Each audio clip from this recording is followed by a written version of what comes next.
Thank you, everybody, so much for joining me this evening. I'm super psyched. I've got about 25 or 30 minutes of information to share with you, what I think of as cutting edge information that also reflects a lifetime of experience and study on my part. And I have to say, this is a topic that I'm so passionate about and I'm really excited to share. And I'll ask you all to stay for the duration. At the end, I've got a couple of things to share with you, and then I'm going to be open to any questions that you have. And we can stay for as long as anyone is needed, but I certainly respect your time. And clearly, in only 25 or 30 minutes, there isn't going to be an opportunity for me to share everything that I'd like to, but I'm going to hopefully give you a really good baseline of concepts and ideas that you can think about when we talk about getting stronger after 50. So let me start with this simple rhetorical question. How would it feel if you were able to wake up tomorrow morning, put your feet down on the floor, and feel so confident to be able to go on with your day, tackle any task you like, do absolutely anything that you would want? How would it feel if 1 year from now you felt 5 years younger, or maybe even 10 years younger than you feel right now? How would it feel to have the confidence to bomb up and down stairways and have very little, fear of falling, right? And even if you did fall, of becoming injured. How would that feel? I mean, amazing, right? And what do you think might be the one thing that would help you to be able to get those kind of results? And if you're thinking, because of course, the topic of our talk tonight, it's muscle mass. If you want to stay younger longer, nothing matters more. Nothing matters more than muscle mass and strength. That's what we're going to talk about tonight. In fact, I like to say that the fastest way to get old is to become weak. And the fastest way to feel younger and act younger is to get strong. And it is never too late to get started. It is never, ever too late to get started. I'll say as an aside, there are a couple of slides I wanted to share tonight about a really exciting study that just came out that shows that a group of 90 to 95-year-olds actually gained more strength relative to a group of 60 to 65-year-olds in a recent study. But you know what? When you're doing something like this for 25 or 30 minutes, you got to cut slides out. So I cut those out. But let me tell you, it is never too late to get started. And it isn't just about independence and mobility and being able to do the things that we want to do. Because right now, there is more research than ever, and it continues to come out every day and be explored every day. In fact, this is an article here from Exercise, Sport, and Movement, winter of 2023, the health benefits of resistance exercise beyond hypertrophy, right? There are so many ways in which strength and muscle mass, from a chemical perspective, from a cellular perspective, is connected with chronic disease. And I think we all know that there are myriad benefits to our emotional health. And thanks to author Chris, oh my God, what's his name? It's escaping me right now. The author of Brain Energy, and the work that his team and so many others are doing to connect mental health to exercise, and specifically resistance exercise. We know that there are close correlations between these things. And interestingly, here's an article which was literally just published. You can see it's dated January 9th, 2024. And this is actually an assemblance of lots of research. And these researchers came to the conclusion they're looking now at grip strength as an essential and important, what they say, potent biomarker of health and longevity, and how something as simple as grip strength is connected with these chronic age-related diseases we see listed here. Cardiovascular disease, kidney disease, et cetera, et cetera. What's really interesting about this research, when I read through it, one of their summarizations, if you will, of all of this research they collated and put together was that folks in the lower percentile of grip strength had as much as a 72 up to 87% higher risk of Alzheimer's and dementia compared with those in the higher percentile of grip strength. Now, you may be asking, and there's really a lot to talk about, but I'm just going to briefly touch on it. I can't discuss the correlation between chronic age-related disease and muscle mass without really touching briefly on the linchpin to all of it, which is metabolic health, your metabolic health, which is simply a term to describe how we produce energy, how we use energy, and that all happens for the most part inside these organelles within our cell called the mitochondria.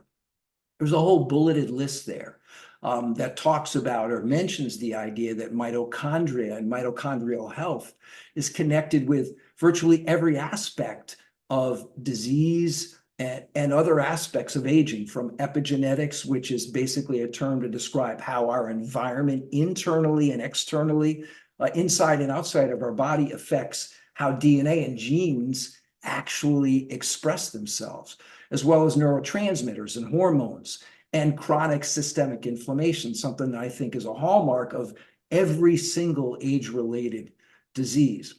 What's important to remember about this, and here would be a take-home for you, is in this day and age, we tend to focus on symptoms, and the healthcare system tends to zero in on a specific disease, a specific pathology, because that's how we can treat it. If you have cancer, if you're identified or diagnosed with cardiovascular disease or type 2 diabetes, where you're now into sort of this narrow range where the system, your doctors, your healthcare providers can now provide treatments for the symptoms you're experiencing, as well as try to help you manage that disease.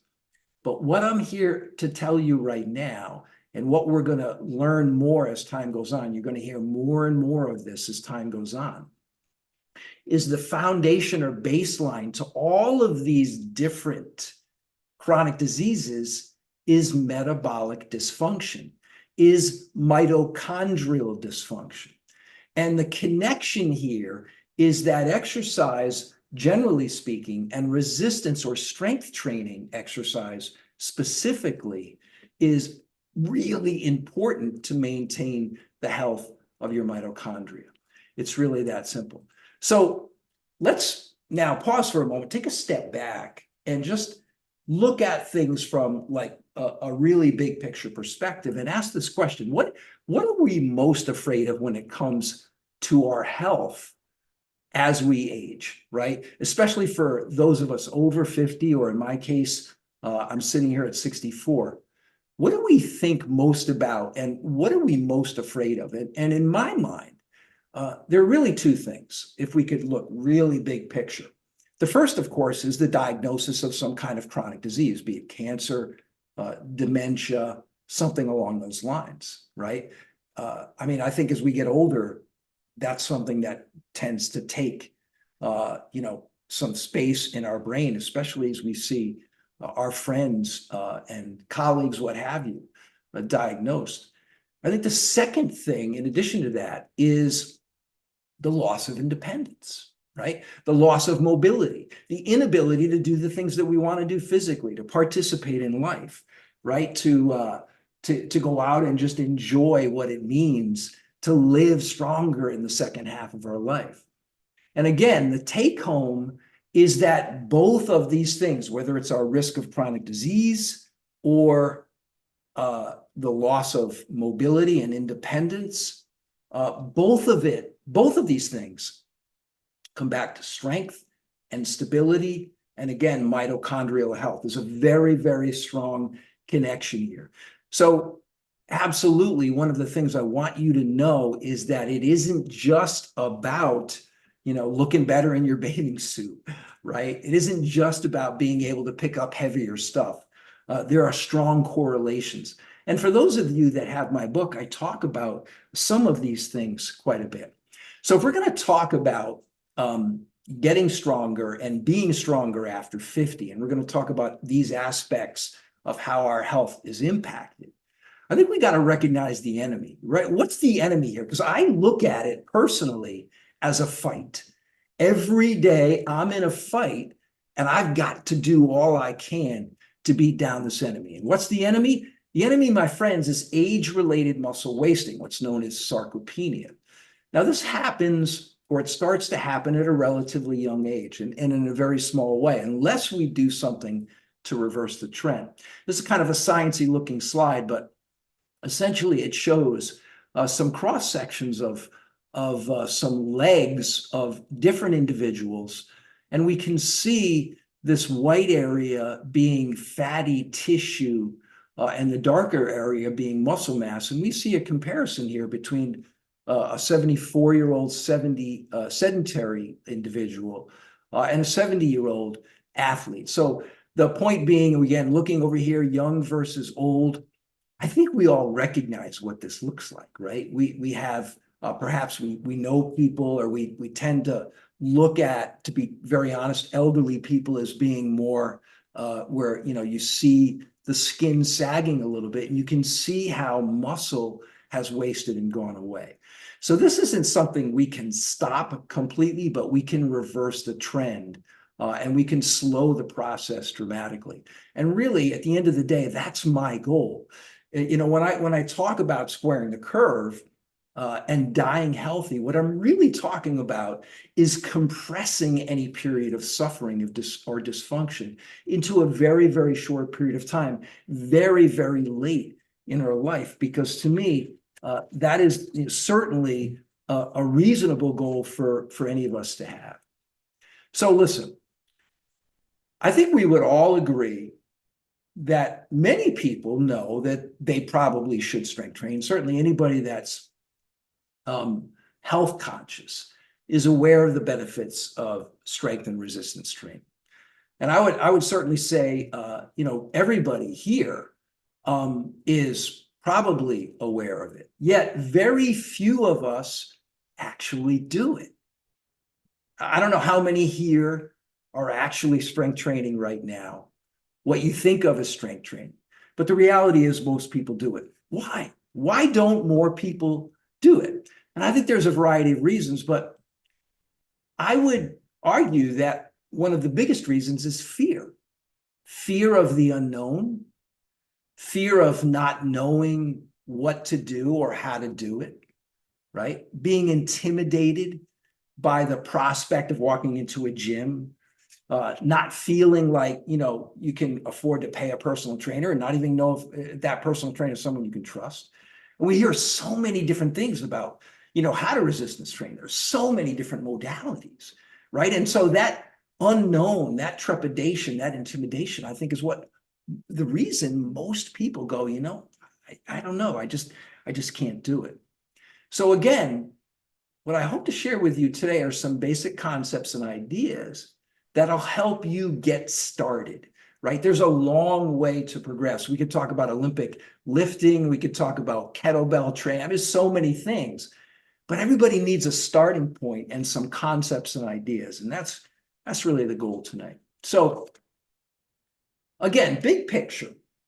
If I take a step back and I think about it and I go, all right, so what does someone over the age of 50, perhaps who's never done any strength training before, but even if they have, what are the things that they really need to be aware of and cognizant of in a program, right? What are those principles? And, I really want to share these with you because in my mind, they should be the things that you really pay attention to when you think about the strength training that you're going to embark on. So first of all, 100% it's got to be safe. In fact, I would say zero risk of injury, not a low risk of injury, zero risk of injury. Why? Because listen, when you get injured, right, everything downstream gets worse. You're angry, you're frustrated. We all come into, our fifth or sixth decade with some prior injury, a little bit of arthritis. So we're already struggling a little bit with less than, 100% of what it is that we might have at our disposal in our 20s. So to me, it's got to be safe 100%. It also can't require much time or equipment, or most people are not going to do it. If I have to go buy a bunch of equipment, if it's going to take a long time, I'm not going to do it. It can't require any advanced skills, because while it's exciting to learn new things, the reality is we want to get started right away. We don't want to have to spend a whole bunch of time, not at this stage of our life. And then lastly, whatever we do has to impact what matters the most. And my friends, what is it that matters the most? Because, I mentioned earlier, I think when we're younger, I mean, I know some 20-somethings that strength train, and it's the gym muscles, and it's looking in the mirror. They want to look good in their bathing suit. It's a little bit about vanity. And listen, it's always good to look good in your bathing suit. Don't get me wrong. But I think, after 50, what we're more focused on is, I'm just letting a couple folks in. I think what we're more focused on after 50 is maintaining our ability to function, to be out of pain, right? To reduce the any symptoms of arthritis, and just like be able to enjoy life again, not just through our 50s, but into our 80s and 90s, and maybe even to our 100s. So I think it's primarily about that, getting down on the floor, getting back up, running around with our grandkids. And if we do fall, not being injured, and I have to say, I want to share a very quick little personal story with you, because I think this really tells a lot. So a couple of years ago, I was visiting my daughter, Erin, who I was just speaking about, in Connecticut. And it was early in the morning, and I'm upstairs. I had already grabbed a cup of coffee, and I'm coming downstairs. The house is really cold. It's in the wintertime. So I threw some socks on. She's got a steep stairway. It's a Cape-style house and wooden stairs. And so I'm bombing down the stairway, holding my cup of coffee, and my right foot slips out from underneath me. And I think my brain was trying to keep, like the coffee from spilling. So I'm like holding the coffee. I didn't brace myself the way I might typically when I would fall like that. I came down so violently hard. Coffee splattered all over the face. My daughter, yells out a scream. She hears the crash. And I just hit the stairs so hard, and then I, rolled down the rest of the way.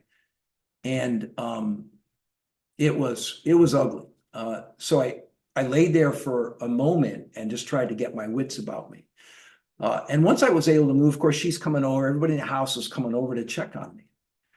So the first thing I, of course, was thinking about is what's broken, right? How am I injured here, and what's going to happen? And so I was able to finally get my wits about me and stand up. And the first thing I tried to do, the first thing that came into my head was to squat down. Could I deep squat? Because I knew if something was broken, I wouldn't be able to squat. The pain would be just too much. I was able to deep squat without a problem. Stood back up, and I was like, oh my God. Oh, thank you. And I was okay. I was in pain, but everything worked. So this picture you see on the right here, I asked Erin to take that picture about 15 minutes after that fall, and you can see that hematoma starting to form on my hip. And this picture over here, which is very ugly, was about 1 hour after that fall, and you can see the actual area of impact.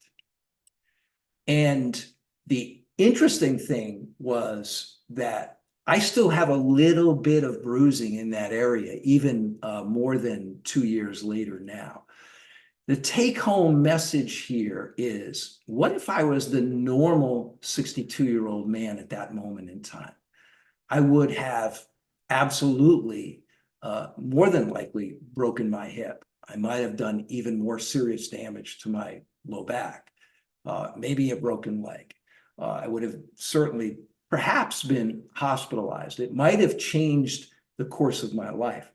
But because of the strength training that I have done, I'm 100% sure that because of my approach to strength training, that my body was able to absorb this impact, and I was able to get up and move.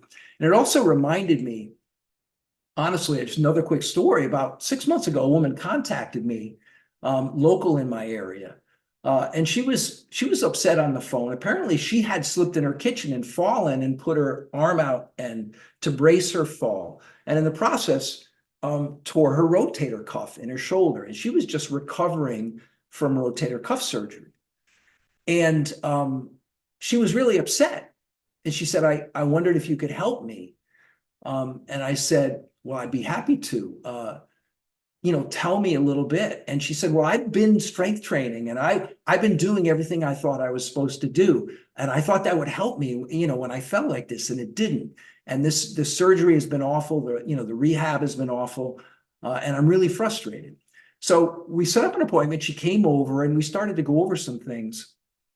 And so one of the things I asked her, I said, well, what kind of strength training are you doing? And she said, well, I'm following a program I saw in a magazine, with dumbbells.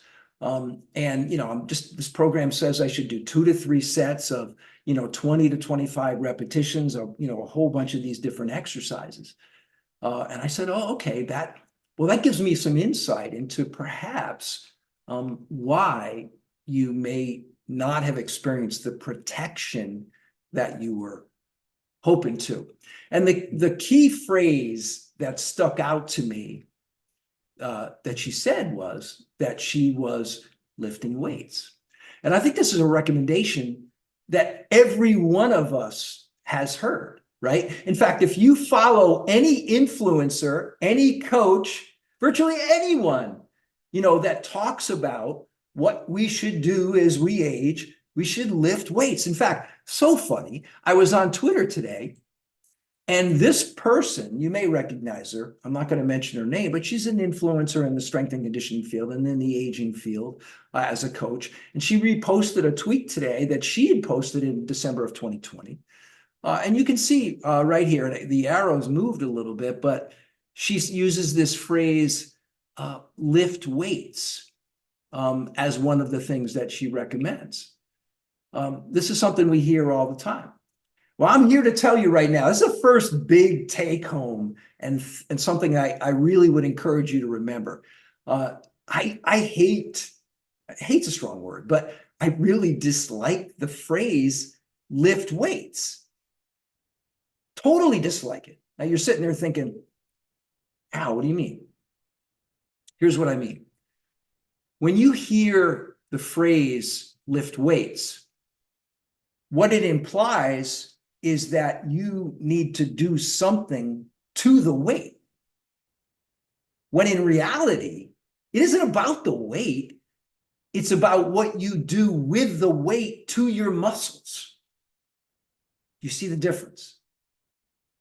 It's a big one. It's a really important difference, because once you start to think about your training as impacting your muscles, like, what are you going to do? I don't care what the modality is. I mean, I could take a sandbag, a tennis ball, right? I can use my doorway. I can pick up a dumbbell, a kettlebell, a barbell, sure.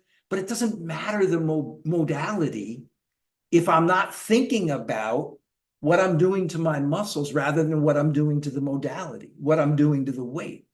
Because at the end of the day, my friends, we've got to do something to show our muscles they aren't strong enough, so that when they recover, right, they adapt and get stronger.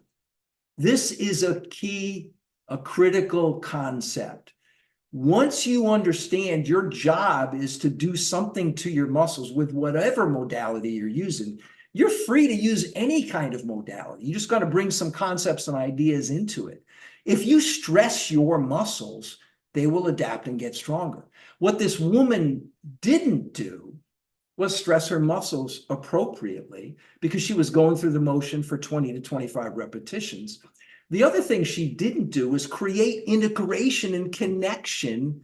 She was doing an individual exercise to train a certain muscle, be it bicep, curl, overhead press, it doesn't matter. That kind of strength, is it good? Well, it's better than nothing, but it's not going to protect you the way that I was protected when I fell. Right? Because we don't absorb forces that are acting on our body, whether it's gravity or anything else. We don't absorb those with an individual muscle. We absorb them holistically. So let's get a sense of what this actually feels like, because a word I've used a couple of different times now is integration, right? And I'd even go further and talk a little bit about radiation. So here's what I want you all to do. You're all there sitting in your chair right now. Hopefully you're smiling. I can't see all of you, but I hope you're smiling. Here's what I'd like you to do. So everybody make a fist. Just make a fist. Show me that fist. All right. Now what I want you to do is take a nice deep breath, nice deep inhale, and then as you exhale, I want you to start to squeeze harder and squeeze harder and keep squeezing. Keep squeezing. Take another inhale, exhale, squeeze hard, squeeze, squeeze, squeeze, squeeze. Excellent. And relax. Nice.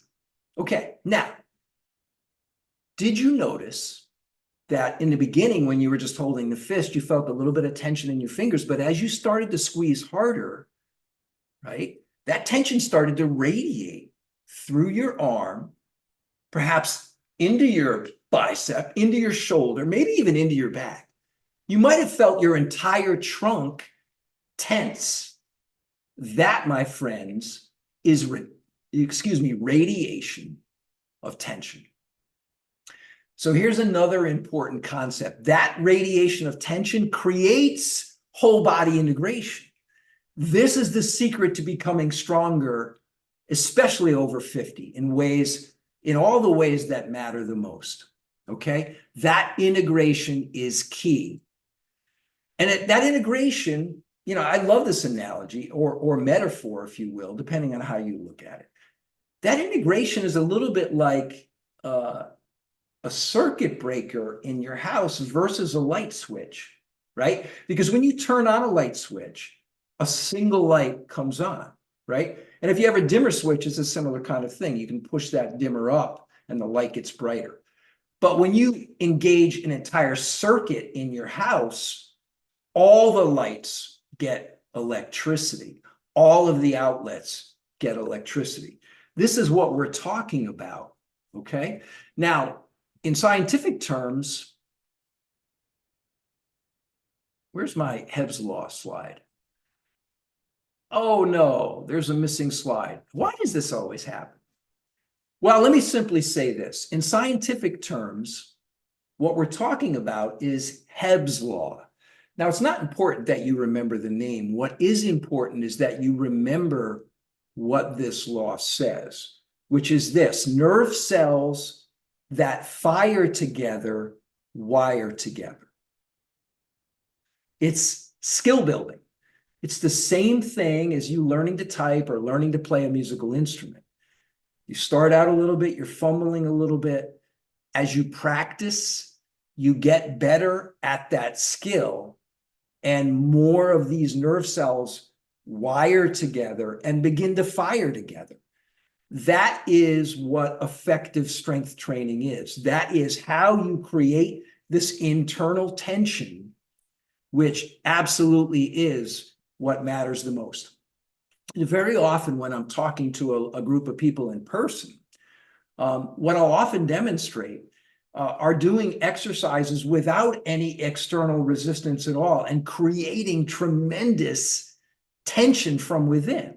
And any of you that have practiced martial arts understand this concept completely, right? So in terms of that particular, approach to training, martial artists are able to generate tremendous force and receive and absorb tremendous forces because they're doing it by way of this integration and connection, all right? So taking it a step further and going back to this idea of, I hate this phrase, lift weights. It's not about the exercise. It's about how the exercise is done. right? I don't care what exercise you choose, whatever modality you choose. Are you creating the appropriate integration and tension to stabilize the joints, to fire nerve cells together and create whole body integration, which then translates to injury resistance and the ability to produce force? So, the next question you're going to ask, and I know I'm running a little longer than I said I was going to. Well, we'll keep going here. We're almost done. How do we do that, right? What are the best modalities? And I've told you now, it's not about the exercise, but I do have personally what I think are the best ways to approach this kind of strength training to be stronger over 50. In fact, I would recommend this for anyone, any age, but it's particularly valuable for someone over 50 because it is 100% zero risk of injury, and it's efficient and effective and can be done anywhere. Again, coming back to this list, right? It's got to be all of these things or we're not going to choose it. So in my mind, the two best approaches are isometric exercises, or an isometric, which simply means no movement at the joint, creating isotension, which is exactly what we did by making a fist and increasing that tension, right? When we do isometrics, we can, we can do them anywhere. There's very little to no joint abrasion, which is very important for anybody over 50 when we're talking about joints that potentially have less cartilage or wear and tear in cartilage that may be a little bit arthritic. And then secondly, and a little bit more advanced type of training is bodyweight exercises, or what I think of calisthenics. Simple and effective, and they're fantastic because you're forced to control your body weight. Now, here's 3 different examples of isometrics. You can literally sit on a wall and do a wall sit. That's a tremendous isometric exercise for leg strength. Here I am in a doorway, literally doing isometrics, pressing against the inside of a door. And of course, you can use a strap or a towel. Here's an example of, and this comes straight from my book, doing some seated isometric exercises where I'm creating a massive amount of isotension to begin, and I'm placing my hands inside and outside of my knees and working against my own resistance. And if you give this a try on your own, you're going to very quickly find that your entire body is lit up and tensed. You're creating that integration. You're taking advantage of Hebb's law, right? Nerve cells that fire together, wire together. You're creating whole body resilience and durability.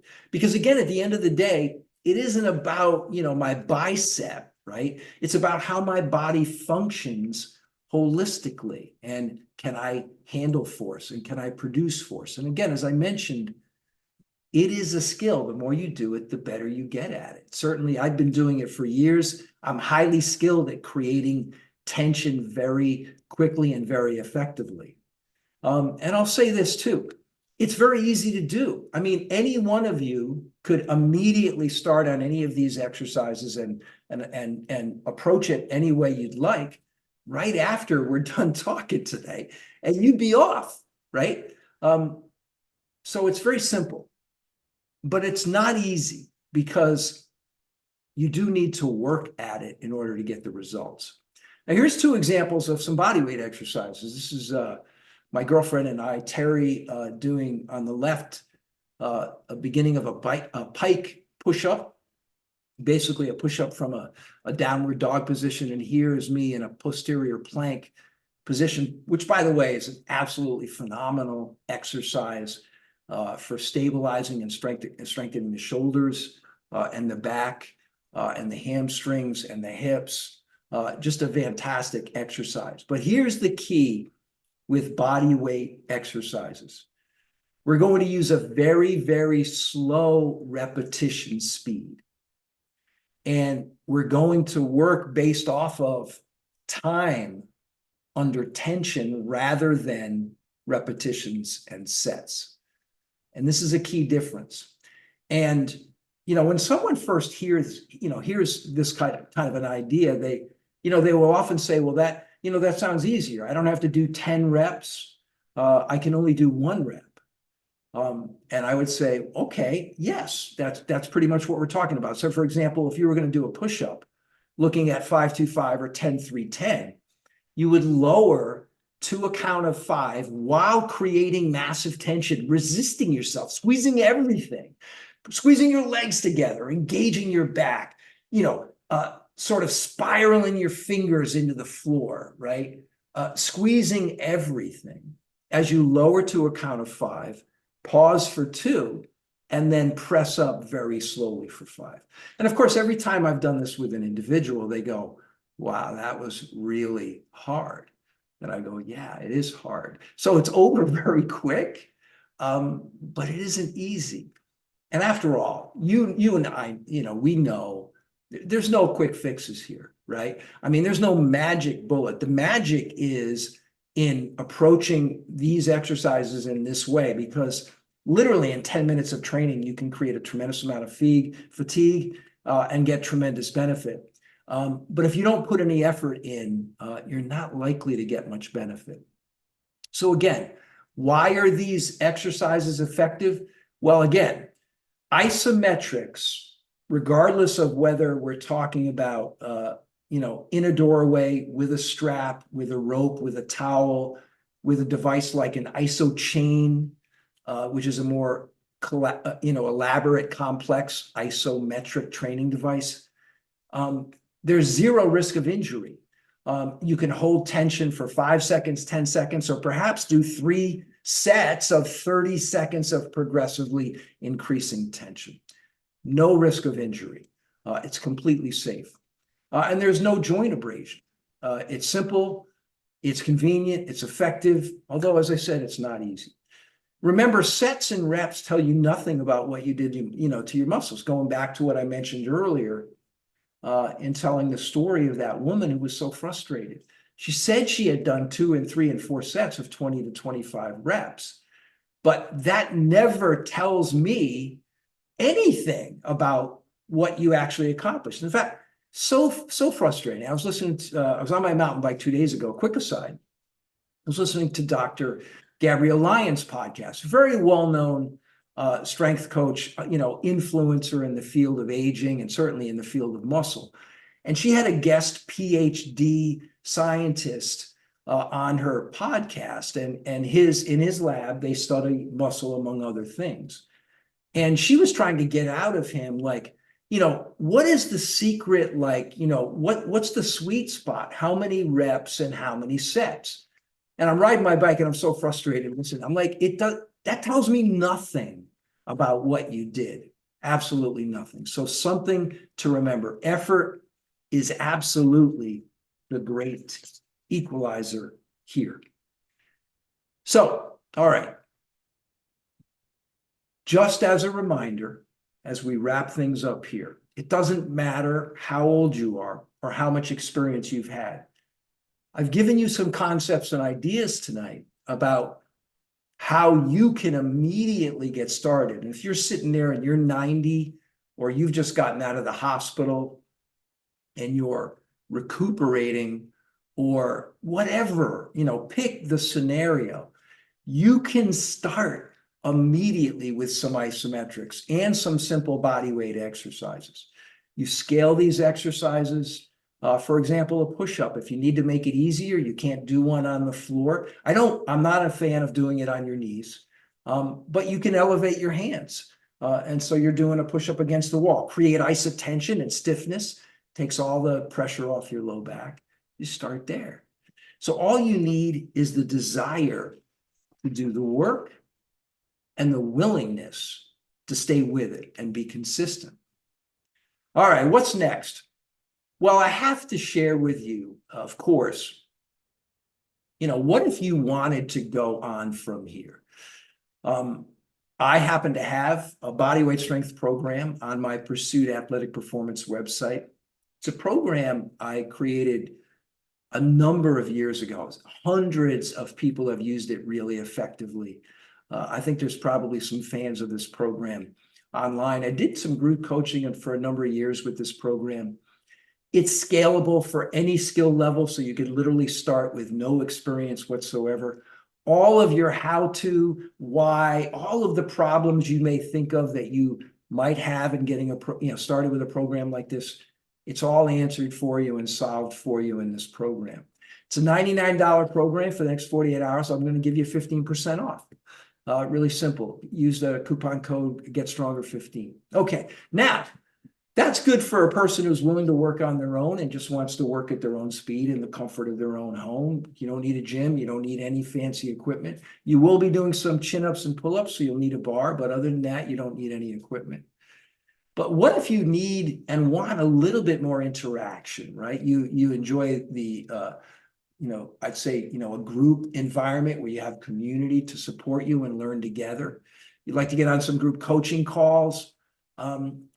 Starting in February, I'm going to begin to offer my Beat Aging Transformation group coaching. To me, this is super exciting because this is an opportunity for me to take a complete online portal of information and sort of, kind of leak that out over a period of weeks and months and help people learn all kinds of things related to not only nutrition and strength training and movement and cardiovascular exercise, but also mindset and rejuvenation and reflection and all kinds of other aspects of what I think of as a true aging transformation. But certainly, without a shadow of a doubt, the crux of this program is going to come back to what are the tools you need to get stronger and to improve how you're moving and how you're feeling. So if you think the group coaching might be something you might be interested in, and there's going to be a limited amount of slots for it, I don't expect to work with more than, a half a dozen people for so at a time. And the other thing I'll let you know about it is I'm thinking very much long term, 6 months up to a year, because to me, to create a true transformation, we all need a period of time to fit, of course, what we're doing into our lives and continue to get that support and guidance and encouragement. So that's what I'm thinking about with this group coaching. I've got a lot of pieces for it put together. If this is of interest to you, then I would ask you to either go grab my Calendly link there, which is very easy to find. Of course, you'll get a follow-up email to this webinar where the link will be there as well too. So go ahead and schedule a time for us to chat. Of course, you can send me an email as well. If you think it might be a good fit for you, I'd be happy to talk with you about it and see if it might be a good fit. All right, fantastic. So, my friends, fear in my mind has two meanings, right? Forget everything and run, or face everything and rise. What do you think? Are you guys ready to rock 2024 and get stronger? I sure hope so. So with that being said, I'm going to, let me see. No, I'm not going to do that. I'm going to stop my share. And I'm going to take any questions that anybody might have. Go ahead and feel free to unmute yourself and jump in there. Got any questions?